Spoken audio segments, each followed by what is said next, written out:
Let's talk about changes to housing, the housing market. One aspect of the speech from the Chancellor was raising the stamp duty threshold to £500,000 from £125,000. Graham Seller is head of mortgages at Santander. Graham, thanks for joining us. Good afternoon to you.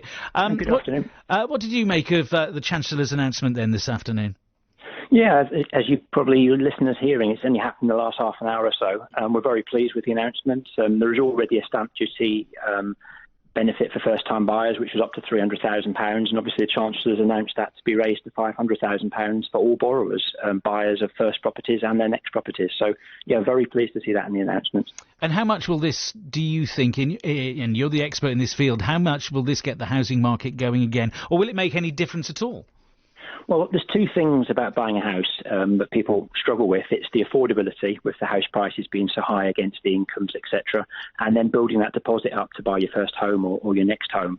And this really does help in the deposit space, because rather than having to save all the money up for your deposit and save money for stamp duty, if you're buying a home up to £500,000 until the end of next March, you won't have to pay that stamp duty. So there's more money to put down as a deposit, which is good for the ability to buy the house and also the rate you may get offered by the lender. And also, I suppose that if you've got, you don't have to find so much for stamp duty. You can help the local economy by buying more furniture or more bits and pieces to go into the property that you, fingers crossed, would hopefully get. Absolutely. I mean, the numbers are quite big. I mean, the average price in Kent for a property is about £319,000 at the moment, which is high. But if you are buying your home at £500,000, I mean, if you're saving up to £15,000 tomorrow from today, if you pay in stamp duty up to £500,000, and for first-time buyers where already it was £300,000 free, a £500,000 property will save that customer up £10,000. So the numbers are large, and that will put a lot of extra money in people's pockets. And as you say, be able to buy that new sofa or whatever else is required for the new property. Do you think that this change then could change the amount that you would offer a customer in a mortgage? Could they now possibly borrow more than they would have done beforehand? Would you offer more? No, I mean, the two bits about mortgages and while buying a home, affordability is one bit and deposits is the secondary element. This helps the deposit element. On affordability, generally, a person on their own or a couple can borrow about 4.5 times their income. And we've got to make sure that, customers can afford their mortgage if rates do rise, and they should always seek independent advice, etc. But this helps on the deposit element. But, yeah, we've still got that issue in the background about being able to afford the house prices against the incomes we earn. And I suppose, obviously, you go for, you look at people's financial past, you look at people's financial present, and I suppose in this day and age, you're going to have to look to their future as well, aren't you? And their future job prospects, whether they're safe or, they could be at risk. Absolutely, and buying a home is such a big financial commitment. We always ask people to make sure they're doing the right thing before buying a home.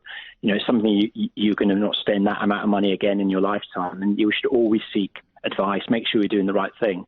But what the government have announced today is making it easier for people, maybe saving a bit of money when they're doing that, and it's coming in straight away. So those people that are already in the process of buying a home will benefit from those savings as well.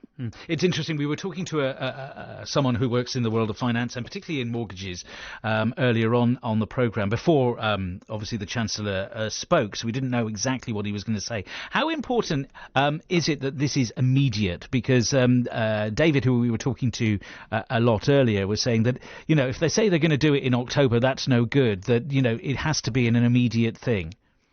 Yeah, absolutely. I mean, what we don't want is, since COVID and the lockdown's been sort of relaxed a bit, we've seen a lot of customers looking for new properties, whether it's for a garden or a bit extra space or working from home, that type of thing. So we are definitely seeing people looking to move. And if you do have a future date, then it stops people doing it until that certain date. So it was very important. It was immediate. I think the fact it's running till the end of March next year gives people enough time not to rush in to buy a property, take their time to do the right thing for themselves and seek that independent advice. But certainly over the next 6 to 9 months, there's a good opportunity for people to save some money.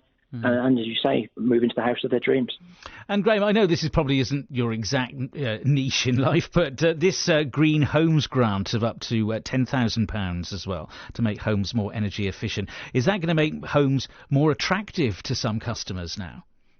Well, it's not my area of speciality, I must say. But I mean, anything where people can save money by making a home more efficient, you'll save money in the longer term with better electricity and all the rest of it. But everything which can be done to make the home more energy efficient is welcome as well. So it's all good things for the housing market. Graham, really good to talk to you. Thanks very much for your time. Graham Seller, he's head of mortgages at Santander. What do you think to what you're hearing at the moment? Give us a call, send us a text or drop us an email.